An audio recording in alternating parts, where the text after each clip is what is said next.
shir ku saabsan adkeynta arrimaha nabadgelyada horumarka iyo maamulka suuban ayaa ka qabsoomay xarunta degmada Guradaamoole. warbixintan waxay noo hayay wariyaheena Bashiir Cabaas. waxaa xarunta degmada Guradaamoole ka qabsoomay shir ku saabsan adkeynta arrimaha nabadgelyada horumarka iyo maamulka suuban iyo wada noolaanshaha ayaa ka qabsoomay madasha kulamada ee xarunta degmada Guradaamoole waxaana loo qabtay bulshada qaybaheeda kala duwan sida odayaasha waxgaradka culimooyinka iyo dhalinyarada ee ku dhaqan degmadaasi waxaana ugu horeyntii shirkani daafuray gudoomiyaha maamulka degmada Guradaamoole mudane Cusmaan Cali Samatar iyo waliba sidoo kale madaxa arrimaha siyaasadda ee degmada mudane Cabdilaahi Sheekh Farxaan iyagoona ka warbixiyay ahamiyadda shirkani iyo waliba waxyaabaha looga gol lahaa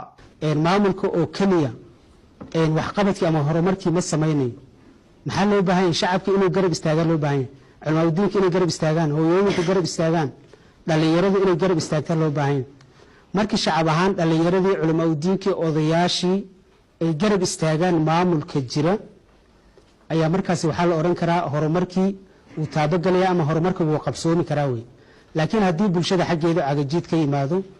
ama macnaha ay ka qayb qaadan wayso horumarkii markaas ma noqonayo mid degmada ama deegaankii ka hirgalo oo taabagal miro dhal yeesho ma noqonayo annagoo ka faa'iideysanayna isbedelkaasi ka faa'iideysanayna horumarka iyo maamulka suuban caqabadaha naga hortaagan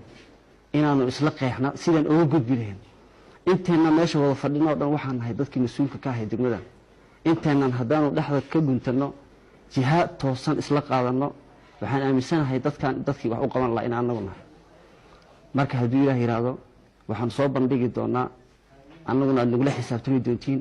wax allaala wixii aan qabanay iyo wixii aan qabanin annagoo ku wada shaqeynayna cadaan iyo isla xisaabtan sidoo kalena waxa ayana dhankooda ka hadlay qaar ka mid ah bulshada qaybaheeda kala duwan ee ku dhaqan degmadani oo si buuxda u taageeray isbedelka siyaasadeed ee ku salaysan cadaaladda sinaanta iyo midnimada ee ka dhacay dalka gaar ahaan deegaanka waxayna ka codsadeen xukuumadda sharafta leh haatan ka arrimisay deegaanka Soomaalida in ay ka qabtirto adeegyada aasaasiga ah ee u baahan yihiin oo hoos loo eego degmadani maadaama ay xad ku taalo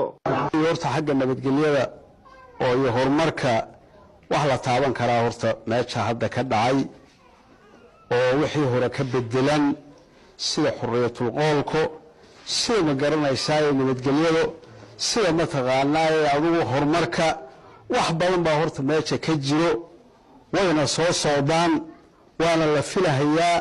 haddii Ilaahay raalli ka noqdo